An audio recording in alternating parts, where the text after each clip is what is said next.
Hello runners, welcome back to my YouTube channel. This is professor Akash Jaiswal. दोस्तों, आज एक most important topic पर हम बात करने वाले हैं। सर, मोस्ट इम्पोर्टेंट टॉपिक ऐसा कौन सा टॉपिक है?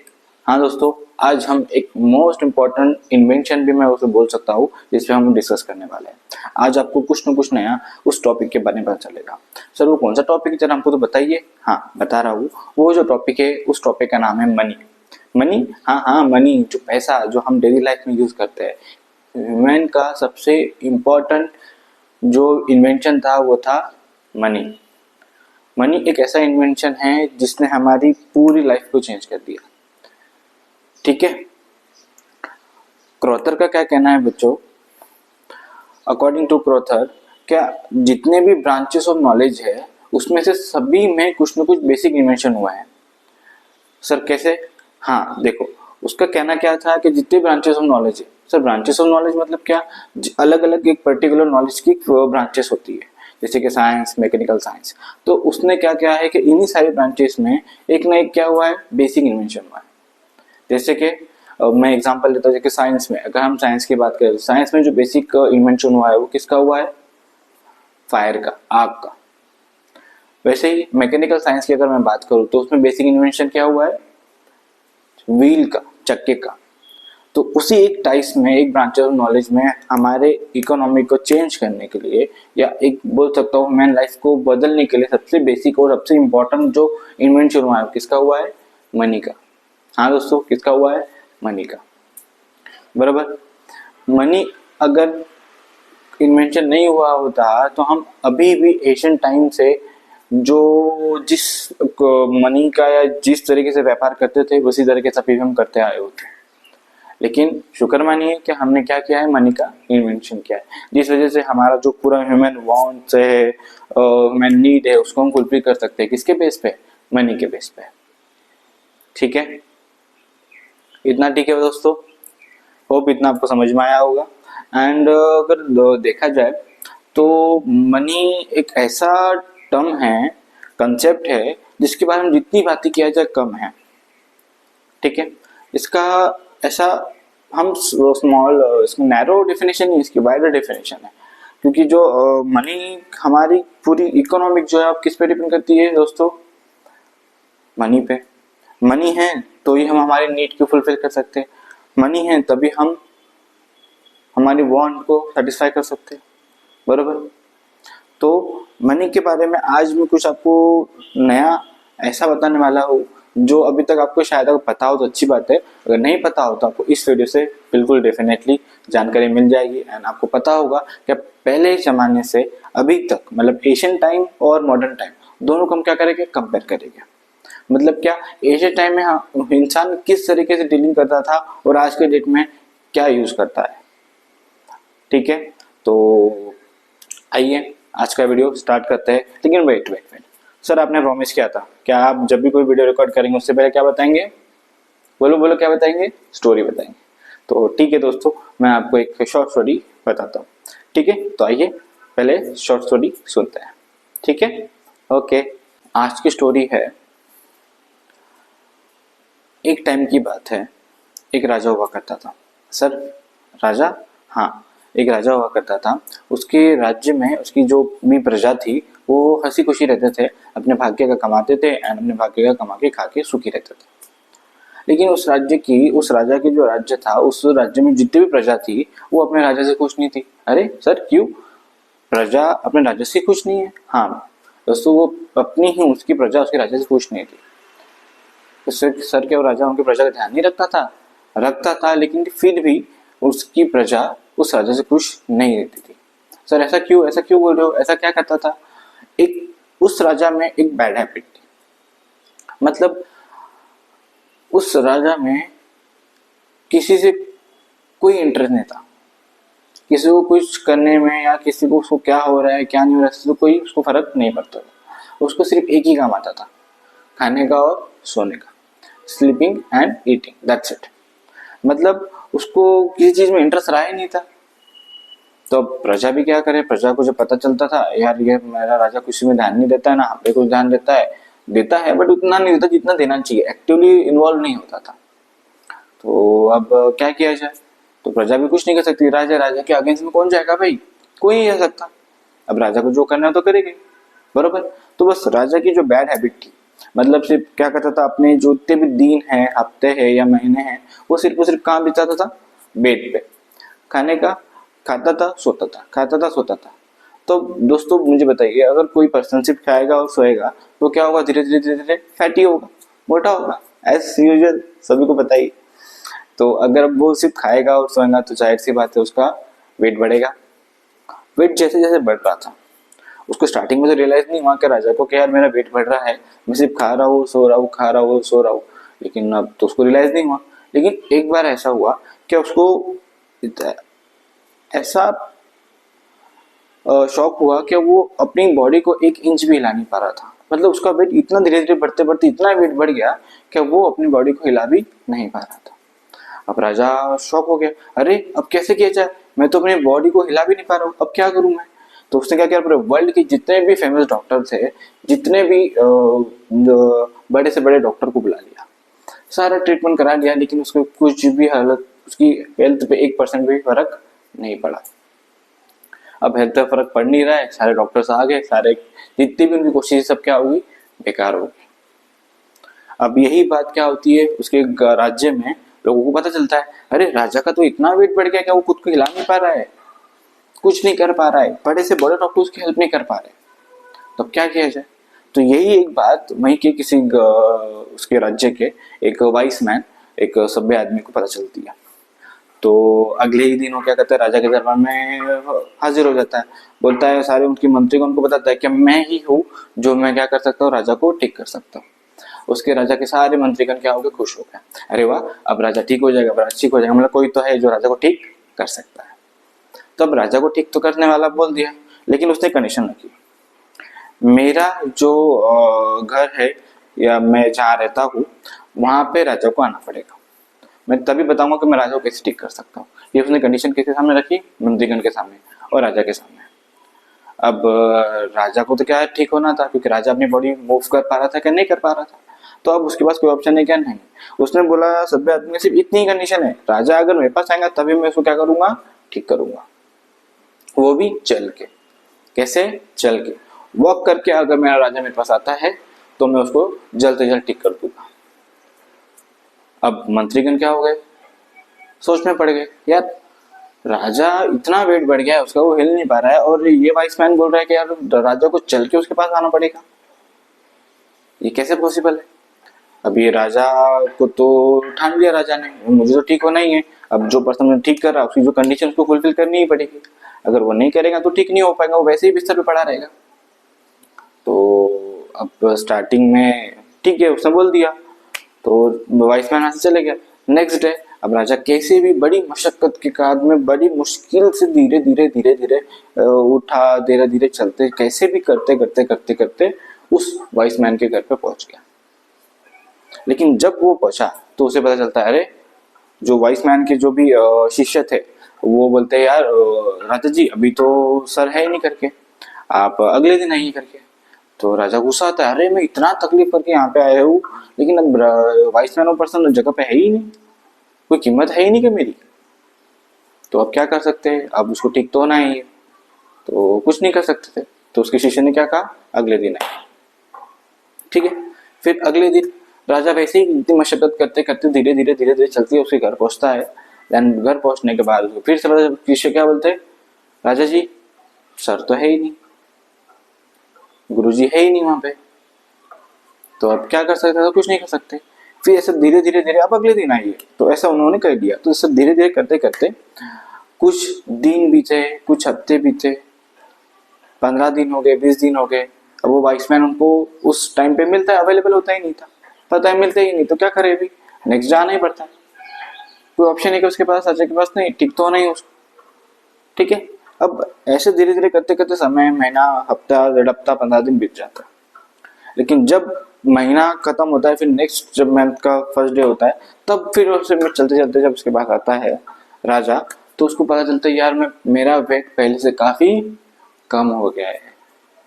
क्या हो गया है, कम हो गया है। वो पहले से ज्यादा जितना एक्टिव खुद को फील कर पा रहा था, एक इनर फील जो कर पा रहा था, वो उसको पहले कभी नहीं हुआ था। क्यों? क्योंकि जो वाइस मैन की कंडीशन क्या थी कि वो अपने महल से उसके घर तक कैसे आए, चल के आए। अगर कोई पर्सन डेली बेसिस पे अगर चल के जाता है तो जाहिर सी बात है उसका वेट लॉस भी हो रहा है। तो इस कहानी में क्या पता चला हमें? मॉरल क्या होगा इसका जरा बताइए मुझे। Health is wealth. अगर उस राजा अपनी हेल्थ का ध्यान रखेगा तो सारी चीजों में उसका ध्यान लगेगा एंड वो खुद का भी ध्यान रख पाएगा, अपनी प्रजा का भी ध्यान रख पाएगा। तो गाइस होप आपको इस स्टोरी से कुछ सीखने मिला हो, आपका हेल्थ के बारे में अवेयरनेस कुछ जागा हो। आपका हेल्थ का ध्यान रखिए, अपनों का ध्यान रखिए और दोस्तों का ध्यान रखिए एंड हंसी अच्छे से रहिए। ठीक है, सो होप आपसे आप हेल्थ पे ध्यान देंगे एंड हेल्थ इज वेल्थ। तो आइए आज हम हमारी जो टॉपिक है हमारा मनी, उसके बारे में कंटिन्यू बात करते हैं एंड कुछ न कुछ नया सीखते हैं उससे। ठीक है, ठीक है, ठीक है दोस्तों। तो आइए मनी के बारे में बात करते हैं। तो आइए हम मनी के बारे में डिस्कस करते हैं। दोस्तों मनी के बारे में अगर जानकारी देने से पहले हम ये सोचते हैं कि मनी को क्यों बनाया गया, किस वजह से बनाया गया, कि क्यों, पहले तो काम होता ही था ना। तो ऐसा क्या रीजन है जहाँ पे हमको मनी का इन्वेंशन करना पड़ा? सर क्या क्या रीजन है, जरा तो बताइए। हाँ दोस्तों बता रहा हूँ, मनी को इन्वेंशन करने का सबसे बड़ा जो पर्पस था वो था बार्टर सिस्टम को हटाना। मतलब सर समझ में नहीं आ रहा है। मतलब ये कि जो बार्टर सिस्टम में बहुत सारी प्रॉब्लम्स आ रही थी। सर प्रॉब्लम, हाँ दोस्तों प्रॉब्लम जो आ रही थी इसमें, उसको क्या करना था, रिमूव करना था, कंप्लीटली हटाना था। इसी वजह से किसका इन्वेंशन हुआ? मनी का। किसका? मनी का। तो सब ऐसी कौन सी प्रॉब्लम जो बार्टर सिस्टम में आ रही थी जिस वजह से मनी का इन्वेंशन किया, वेट डिस्कस कर रहा हूँ उसी के बारे में। ठीक है, तो देखो दोस्तों सबसे पहले हम जानते हैं कि बार्टर सिस्टम में कौन सी प्रॉब्लम्स आ रही थी, ताकि फिर हमने किसका इन्वेंशन किया? मनी का। तो सबसे बड़ा इन्वेंशन जो है हमारा कौन सा है? मनी है। लेकिन बार्टर सिस्टम में क्या हो रहा था, आप सभी को पता ही होगा। बार्टर सिस्टम मतलब क्या होता? जब हम एक कमोडिटी के बदले दूसरी कमोडिटी को एक्सचेंज करते हैं तो उसे हम क्या बोलते हैं? Barter system. अब इसी बार्टर सिस्टम में क्या क्या प्रॉब्लम्स आ रही थी, पहले हम वो डिस्कस कर रहे थे, फिर हम मनी के इवोल्यूशन के बेस पे आते हैं। ठीक है, मतलब फिर हम देखते हैं कि मनी का इवोल्यूशन कैसे हुआ, तब क्या यूज करते, तब हम क्या यूज कर रहे हैं। ठीक है, तो आइए पहले हम उसकी कुछ प्रॉब्लम डिस्कस करते हैं। सबसे पहला बार्टर सिस्टम का क्या प्रॉब्लम था? Coincidence of one. Sir coincidence of one मतलब समझ में नहीं आ रहा है। देखो दोस्तों, कोइंसिडेंस ऑफ वन का मतलब ये होता है, मान लो एक पर्सन है ए और एक पर्सन है बी। ए के पास चावल है, बी के पास गेहूं है।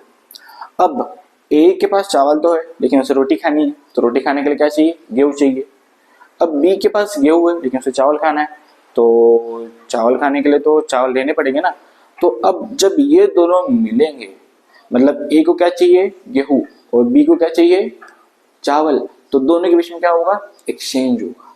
मतलब ये हमें ढूंढना पड़ेगा कि भाई किसको उस वस्तु की जरूरत है, तभी तो एक्सचेंज हो पाएगा, अदरवाइज नहीं हो पाएगा। अगर ए के पास गेहूं है और बी के पास गेहूं भी है और चावल भी है, तो उसको चावल एक्सचेंज करेंगे क्या? नहीं, मेरे पास है ऑलरेडी, मेरे को नहीं चाहिए। तो ये सबसे बड़ा ड्रॉबैक था किसमें? बार्टर सिस्टम में। मतलब कोइंसिडेंस ऑफ वांट, दोनों की अगर वांट मैच कर रही है तभी क्या होता है? एक्सचेंज, अदरवाइज नहीं होता। ये भी एक रीजन है किसका? मनी का इन्वेंशन करने का। दूसरा, lack of common major value. मतलब क्या? यहाँ पे जो हम एक्सचेंज कर रहे हैं उसका प्रॉपर मेजरमेंट कर ही नहीं सकते थे ना। कैसे करेंगे बताओ?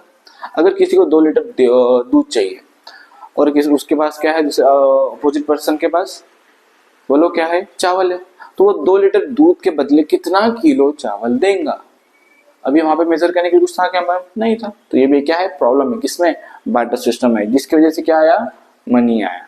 क्या आया? मनी। क्लियर? ठीक। थर्ड प्रॉब्लम क्या था? Difficulty in storage of goods.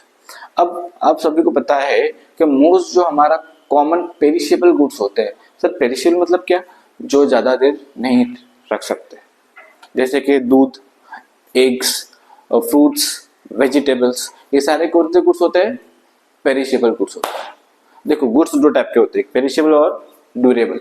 Perishable जो जल्दी खराब होते हैं, ड्यूरेबल जो लॉन्ग टर्म गुड्स होता है, जैसे फर्नीचर, मशीनरीज ये सारे ड्यूरेबल गुड्स है जो लंबे समय तक चलते हैं। तो ये जो पेरिशेबल गुड्स है इसको हम ज्यादा समय तक स्टोर कर सकते थे क्या? नहीं। कैसे करेंगे? आज जो मुझे चाहिए वो तो मैंने एक्सचेंज कर लिया, लेकिन 10 दिन बाद अगर मुझे किसी चीज की रिक्वायरमेंट है तो मुझे वो स्टोरेज में कैसे करके रखूँ? खराब हो जाएंगे, एग्स खराब हो जाएंगे, फ्रूट्स खराब हो जाएंगे, वेजिटेबल खराब हो जाएगी। तो ये भी क्या थी? प्रॉब्लम थी। कहाँ पे? बार्टर सिस्टम में। ठीक है। Next one, indivisibility. क्या है next one? Indivisibility of goods. Goods को हम डिवाइड नहीं कर सकते। लेट्स से मैं एग्जांपल देता हूँ। एक पर्सन है हमारा ए के पास क्या है? एक गेहूं की बोरी है, और बी के पास क्या है? बकरियां रखी है। तो अब ए को क्या चाहिए? बकरी चाहिए, और बी को क्या चाहिए? गेहूं चाहिए। अब बी ने ए को बोला, यार देख भाई, मुझे पूरा बोरा की जरूरत नहीं है, मुझे आधा ही बोरा दे। अब उसको जितना चाहिए वो उतना ही डिमांड करेगा ना। अब ऐसा तो नहीं बोला मैं पूरा बोरा दूंगा तभी एक्सचेंज होगा, ऐसा तो नहीं है। तो बी ने क्या बोला? मुझे कितना चाहिए गेहूं? आधा बोरी चाहिए। तो प्रॉब्लम क्या है?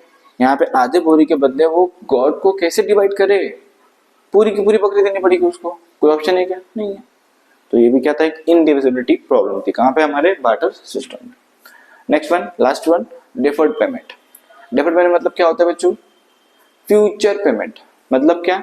हम जो भी अगर एक्सचेंज कर रहे हैं उसका हम फ्यूचर में पेमेंट करते हैं। तो वो पॉसिबल था कि बार्टर सिस्टम में? नहीं। अरे आज तो मैं गुड्स अगर एक्सचेंज कर रहा हूँ तो कल चल के वो पर्सन कहाँ मिलेगा? मुझे कोई भरोसा है नहीं है। तो हम डेफर्ड पेमेंट का भी ऑप्शन वहां पे अवेलेबल नहीं था। तो इन्हीं सारी प्रॉब्लम्स जो कहाँ पे हो रही थी? बार्टर सिस्टम में। उसी के बदले हमने क्या लाया? मनी लाया। ठीक है। तो अब हम देखते हैं मनी का इवैल्यूएशन कैसे हुआ एशियन टाइम से लेके अभी तक। तो आइए डिस्कस करते हैं इवैल्यूएशन ऑफ मनी। मतलब एशियन टाइम में सबसे पहले हम जो मनी के बेस में एज मनी के फॉर्म में जो यूज करते थे वो क्या था? हमारा एनिमल मनी। मतलब सबसे पहले हम किसका इस्तेमाल करते थे? एनिमल मनी का। एनिमल मनी में क्या होता था?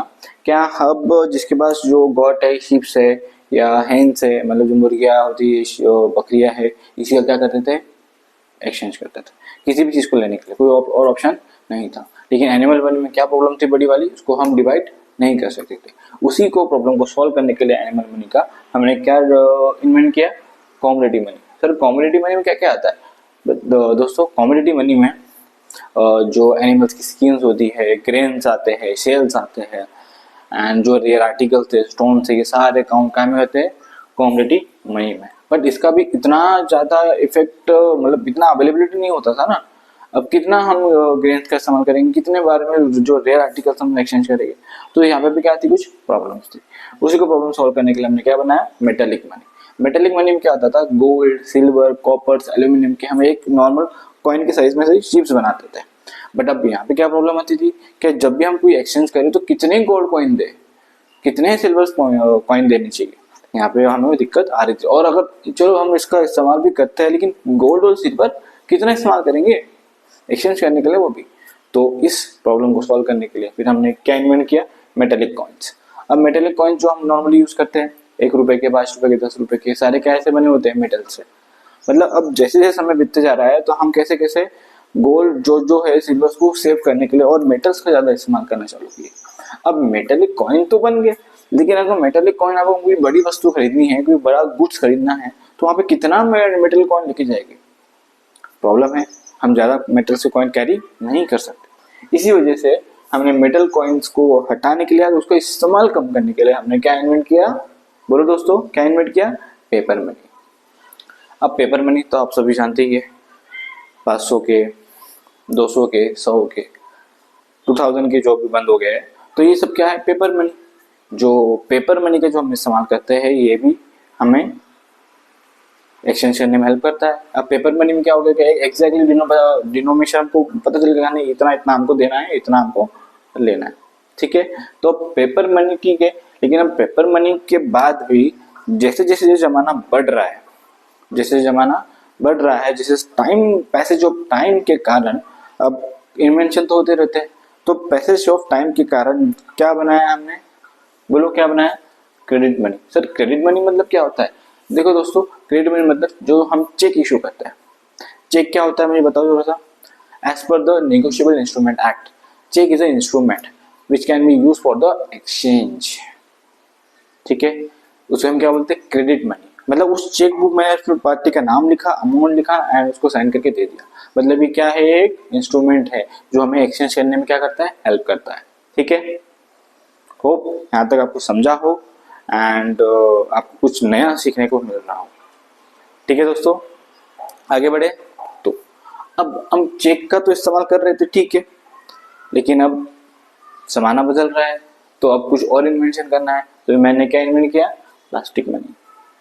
जो आप डेबिट कार्ड और क्रेडिट कार्ड इस्तेमाल करते हैं, पॉज करते हैं, अरे निकालना पैसों की क्या जरूरत है, कार्ड निकाल, कार्ड पॉज कर, खत्म। अभी पैसे देने का कार्ड्स में नहीं, हाँ लेकिन डेबिट कार्ड में तुरंत पैसे कट जाते हैं। हाँ मैं वो नहीं बोल रहा, डेबिट कार्ड में पैसे तुरंत कट जाते हैं, लेकिन हमें पैसे कैरी करने पड़ रहे हैं क्या, नहीं ना।